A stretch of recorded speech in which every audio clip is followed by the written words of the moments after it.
خبرگزاری اپراتیونی پریکریتی خبر داد که یک شهروند 29 ساله ازبکستان در روسیه به عذاب عقوبت و بازداشت خودسرانه یک هموطنش ایبدار می شود. بنا به نقل منبع این خبرگزاری، سیفالدین عاقلبیکوف که در یک ساختمان در دهه ولوزی در ناحیه لمنوسوف ولایت لنینگراد واقع در تقریبا 37 کیلومتری جنوب شهر سنت پترزبورگ به حیث پررب کار میکرد. روز 14 آگوست با کمک کارگران دیگر یک کارگر 43 ساله ازبکستان را کوشش کرده است که به درخت بیاویزد. بعدا این کارگر را مجبور کردند که به دست اسباب وزنین گرفته به او بدراید تا غرق شود.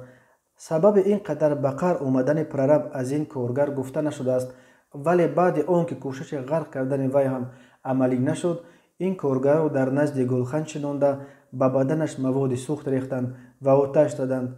مرد بیچاره خود را به او پرتافته آتش بدنش را خاموش کرده است، ولی عذاب دهنده های او باز هم آرام نگرفته این مهاجر ازبک را در واگن محکم کردند و تا روز 17 آگوست زدند و شکنجه دادند. روز 28 آگوست مقامات تفتیشاتی ولایت لنینگراد نسبت به سیفالدین عاقلبیکوف بر اساس ماده 117 کودکس جنایتی روسیه با اتهام عذاب و عقوبت با استفاده از شکنجه پرونده گشودند.